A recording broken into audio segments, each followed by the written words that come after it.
प्यारे बच्चों, इस कॉन्सेप्ट में हम प्रोनाउन के बारे में अध्ययन करेंगे। इसमें देखें कि मैंने डेफिनेशन बोर्ड पे शो की है। Pronouns are those words which are used in place of a noun as I, we, he, you, we, my, their, etc. ये सभी प्रोनाउंस कहलाते हैं। जैसे एग्जाम्पल देखें, हरी इज ए लॉयर, हरी एक वकील है। ही इज माई नाइबर, तो देखिए हमने हरी की जगह पे ही का यूज किया। दूसरे एग्जाम्पल में देखिए, रेखा इज ए गुड सिंगर, रेखा एक अच्छी गायिका है। शी लिव्स इन दिल्ली, तो हमने रेखा के लिए शी का प्रयोग किया। तो ही, शी, ये आपके प्रोनाउंस है। अब देखिए इसके काइंड्स, तो हमने बोर्ड पे शो किए हैं। Personal pronoun, demonstrative pronoun, interrogative pronoun, relative pronoun, distributive pronoun, indefinite pronoun, reflexive pronoun, emphatic pronoun, reciprocal pronoun और एक्सक्लेमेटरी प्रोनाउन। अब मैं आपको इनके बारे में एक एक करके बताता हूँ।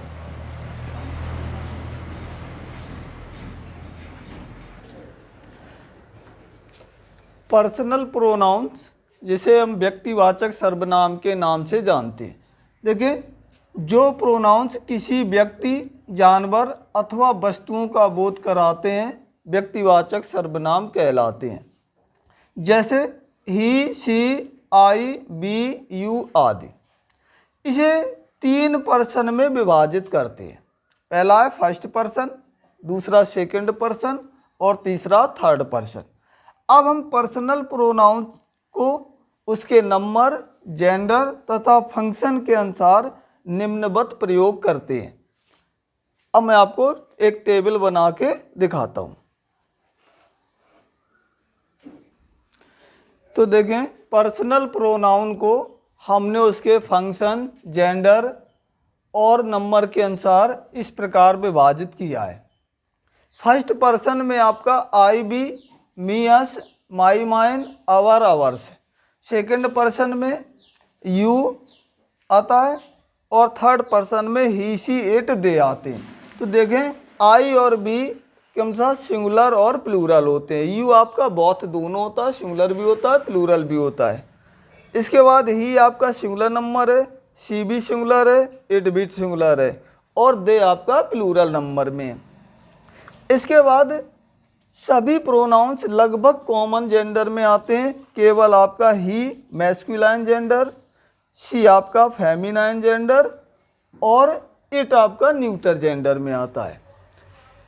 अब मैं आपको दूसरे प्रोनाउंस, जो डिमॉन्स्ट्रेटिव प्रोनाउंस कहलाता है, के बारे में बताता हूँ।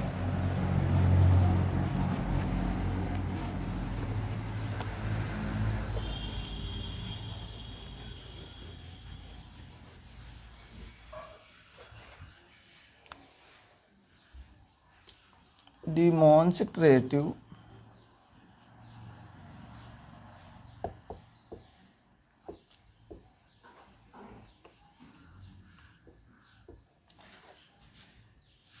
वे सर्वनाम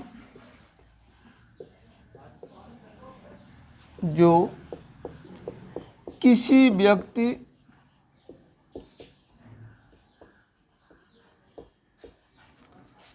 वस्तु अथवा स्थान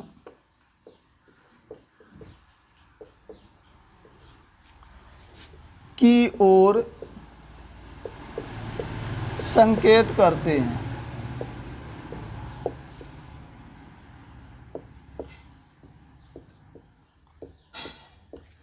इसके अंतर्गत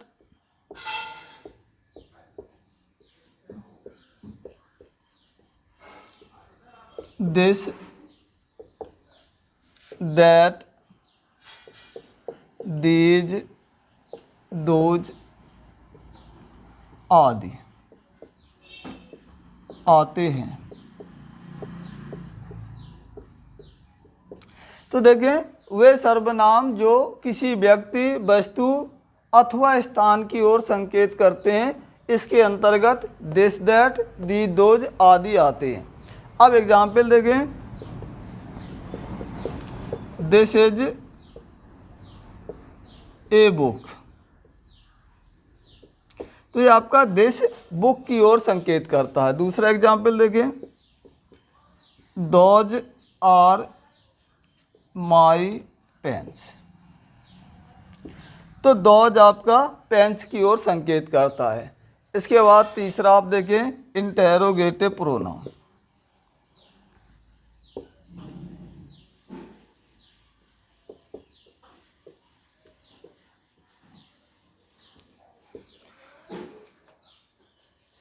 वे सर्वनाम जो किसी व्यक्ति,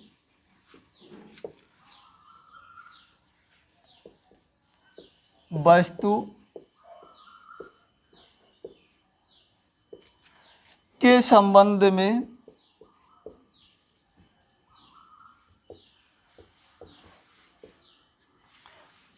प्रश्न पूछने का काम करते हैं,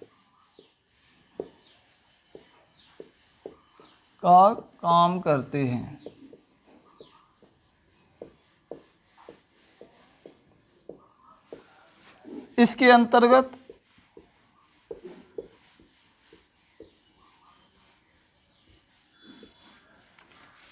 व्हाट, व्हेन, वेयर,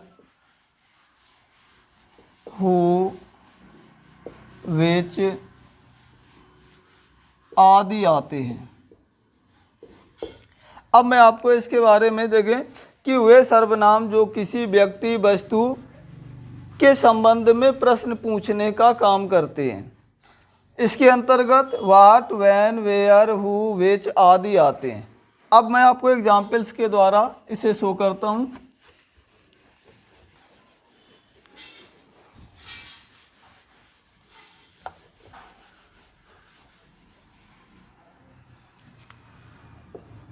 पहला एग्जाम्पल देखें, व्हाट आर यू रीडिंग, तो देखो प्रश्न पूछा गया कि व्हाट आर यू रीडिंग, तुम क्या पढ़ रहे हो। दूसरा देखें, हु आर यू, तुम कौन हो। तीसरा देखें, in which class do you read, in which class do you read, तुम किस कक्षा में पढ़ते हो। इसके बाद नेक्स्ट आप देखें, चौथा आपका है रिलेटिव प्रोनाउन।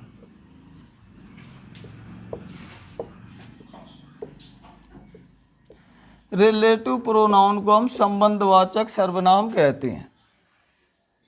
वे सर्वनाम जो किसी नाउन के लिए प्रयोग होकर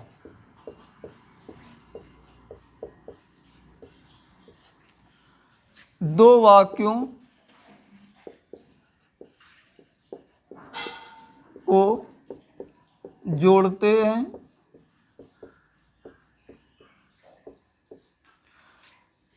और अपने से पहले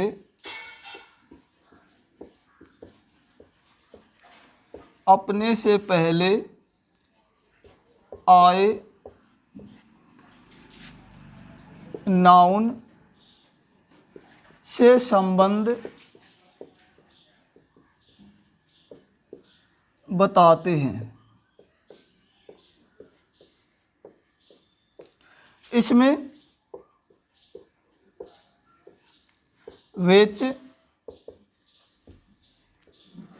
हु, होम आदि आते हैं। तो देखिए वे सर्वनाम जो किसी नाउन के लिए प्रयोग होकर दो वाक्यों को जोड़ते हैं और अपने से पहले आए हुए नाउन के साथ संबंध बनाते हैं। इसमें which, who, whom आदि प्रोनाउंस आते हैं। जैसे एग्जाम्पल देखें आप, I am a teacher, I am a teacher who will teach you English. तो देखें I am a teacher who will teach you English. तो देखें यहाँ पे हमने हु का प्रयोग किया जो दो वाक्यों को जोड़ रहा है और नाउन के साथ में संबंध बना रहा है। दूसरा एग्जाम्पल से देखें जिससे आप अच्छे से क्लियर कर सकें।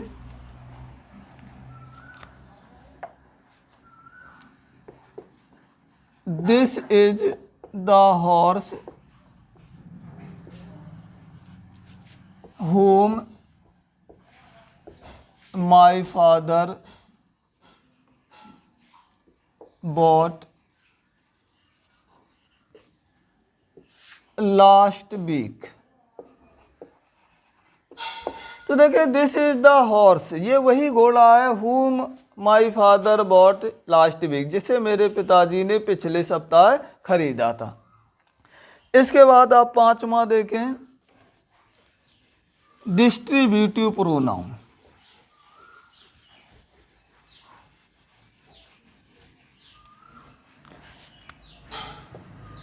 डिस्ट्रीब्यूटिव प्रोनाउन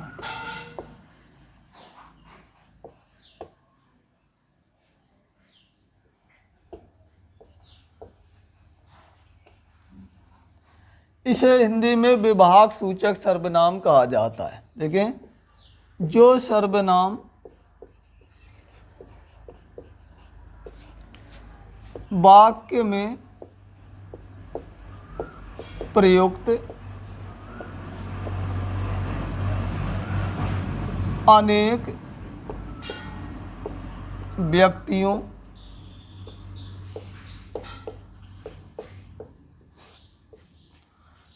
या वस्तुओं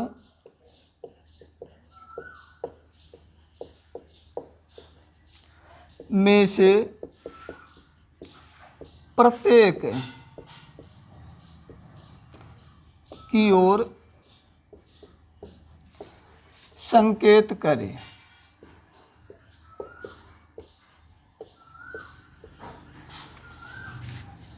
इसमें ईच, एवरी, आइदर, नाइदर आदि। तो देखें जो सर्वनाम वाक्य में प्रयुक्त अनेक वस्तुओं अथवा व्यक्तियों में से प्रत्येक की ओर इशारा करे उसे हम विभाग सूचक सर्वनाम कहते हैं। इसमें ईच, एवरी, आइदर, नाइदर आदि आते हैं। जैसे एग्जाम्पल देखें, either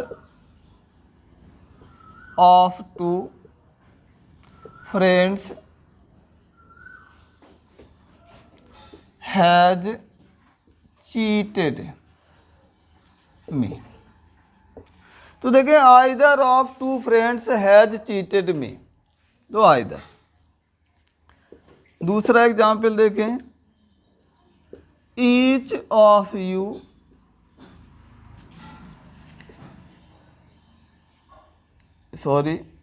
each of you go there, each of you go there. तो यहाँ पे ईच, इस तरह से ये आपका डिस्ट्रीब्यूटिव प्रोनाउन हुआ। इसके बाद नेक्स्ट देखें आपका इंडिफिनिट प्रोनाउन।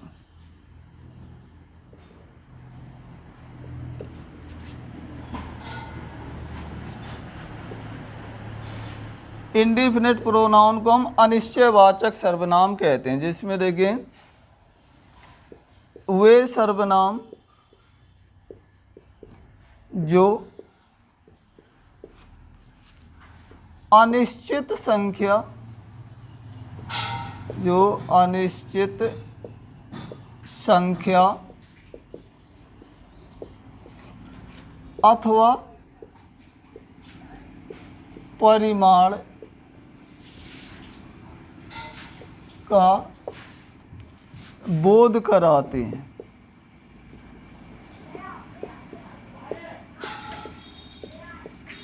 इसमें सम, एनी, मैनी, मच आदि। तो देखें वे सर्वनाम जो अनिश्चित संख्या, चाहे वो व्यक्तियों की हो, वस्तुओं की हो या किसी की मात्रा हो अथवा परिमाण का बोध कराते हैं। इसमें सम, एनी, मैनी, मच, ओनली आदि शब्द आते हैं। अब मैं आपको एग्जाम्पल्स के द्वारा इसे क्लियर करता हूँ।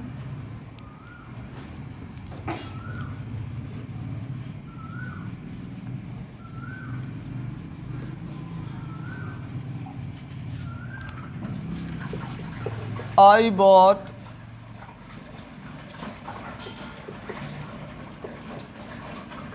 bought some sugar। तो यहाँ पे सम आपका हो जाएगा। दूसरा देखें, दे हैव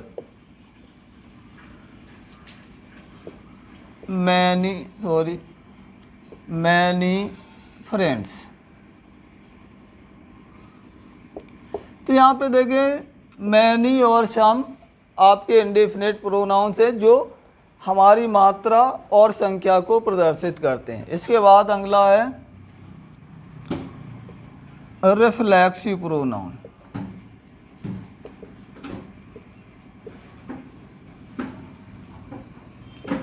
रिफ्लेक्सिव प्रोनाउन, अब रिफ्लेक्सिव प्रोनाउन में देखें वे सर्वनाम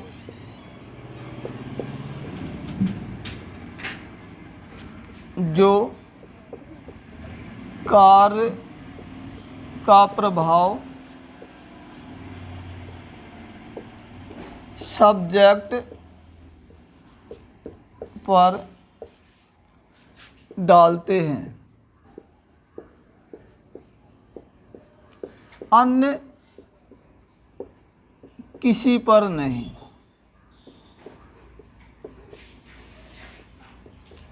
तो वे सर्वनाम जो कार्य का प्रभाव सब्जेक्ट पर डालते हैं, अन्य किसी पर नहीं। इसमें myself, your self,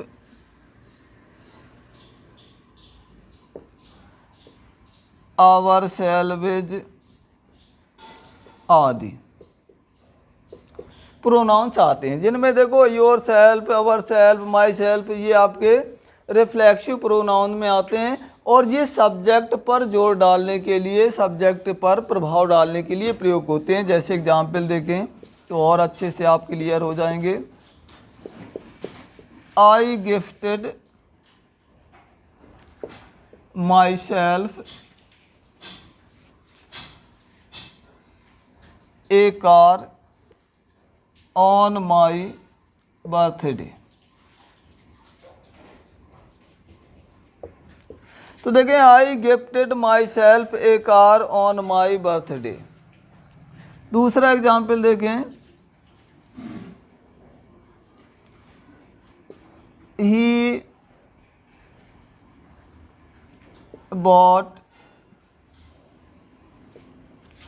himself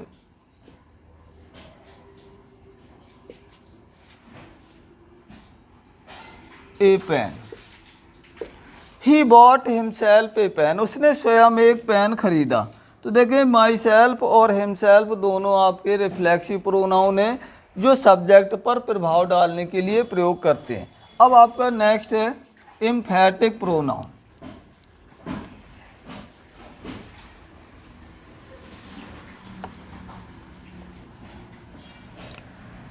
एम्फैटिक pronoun,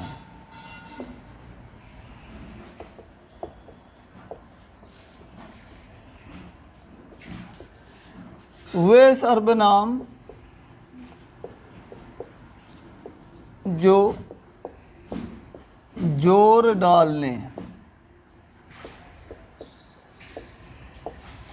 bracket में देखें एम्फेसिस, यानी जोर डालने या प्रभाव डालने की या दबाव बनाने के लिए का कार्य करते हैं।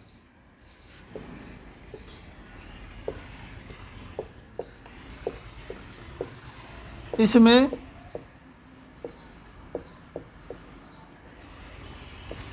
वही माई सेल्फ, योर सेल्फ आदि, यानी जितने प्रोनाउंस आपके रिफ्लेक्सिव थे वही आपके एम्फेटिक प्रोनाउंस कहलाते हैं। देखें एग्जाम्पल के द्वारा तो और आप अच्छे से क्लियर हो जाएंगे। He himself do this work, he himself do this work, उसने स्वयं, अब यहाँ पे थोड़ा मिस्टेक हो रही है, दर्ज कर लें, he himself does this work, उसने स्वयं इसको कार्य को किया। दूसरा देखें example, they themselves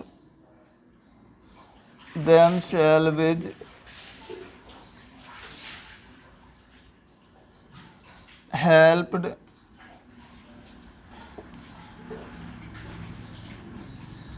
they themselves helped him,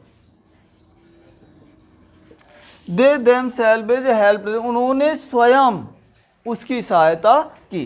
तो ये आपके हिमसेल्फ और देमसेल्फ एम्फेटिक प्रोनाउंस हैं जो प्रेशर डालने के लिए, जोर डालने के लिए प्रयोग किए जाते हैं। अब दोनों में रिफ्लेक्सिव और एम्फेटिक में डिफरेंस क्या है कि अगर आपके मेन वर्ब के पहले प्रयुक्त होते हैं तो ये आपके एम्फेटिक प्रोनाउंस कहलाते हैं, अगर मेन वर्ब के बाद इनका प्रयोग किया जाता है तो ये रिफ्लेक्सिव प्रोनाउन कहलाते हैं।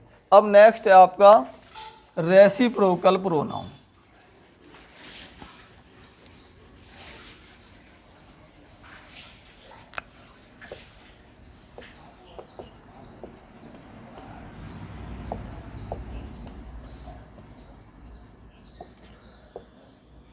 वे सर्वनाम जो परस्पर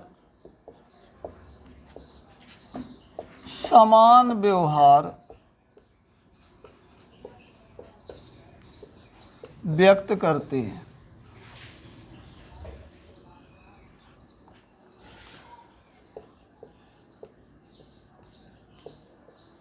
ये दो अलग अलग सर्वनामों से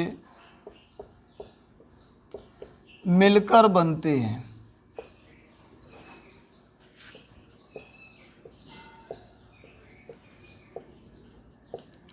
तो देखिए वे सर्वनाम जो परस्पर समान व्यवहार व्यक्त करते हैं और ये अलग अलग सर्वनामों से मिलकर बनते हैं। इसमें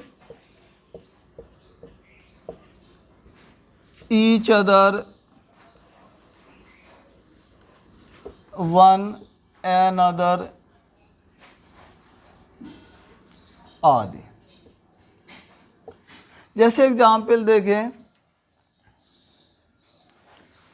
द टू फ्रेंड्स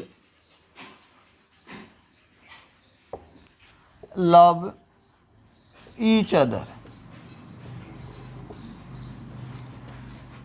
तो ईच अदर, तो the two friends love each other, दो मित्र आपस में प्रेम करते हैं। दूसरा एग्जाम्पल देखें, we helped one another, हम एक दूसरे की सहायता करते हैं। तो इस प्रकार से रेसिप्रोकल प्रोनाउन जो समान व्यवहार प्रदर्शित करता है। देखिए दो अलग अलग प्रोनाउन से मिलकर बना हुआ है, ईच और अदर, वन और एन अदर से। अब आपका लास्ट बचता है एक्सक्लामेटरी प्रोनाउन।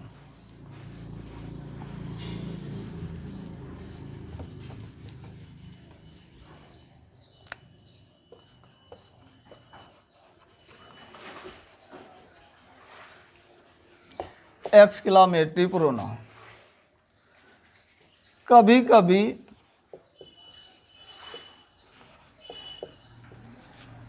व्हाट का प्रयोग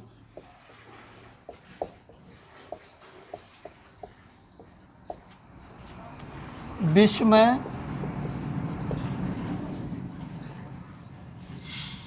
अथवा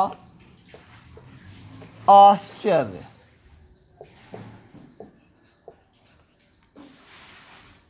प्रकट करने के लिए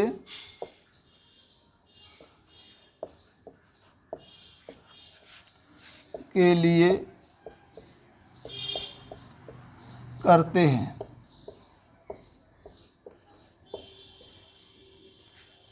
तो कभी कभी हम व्हाट का प्रयोग विस्मय अथवा आश्चर्य प्रकट करने के लिए करते हैं, तो ये आपका एक्सक्लामेटरी प्रोनाउंस कहलाता है। जैसे आप एग्जाम्पल देखें तो आप अच्छे से क्लियर हो जाएगा। What he is a criminal.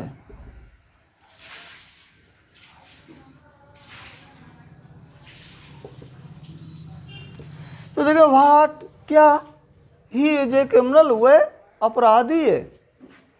दूसरा देखें व्हाट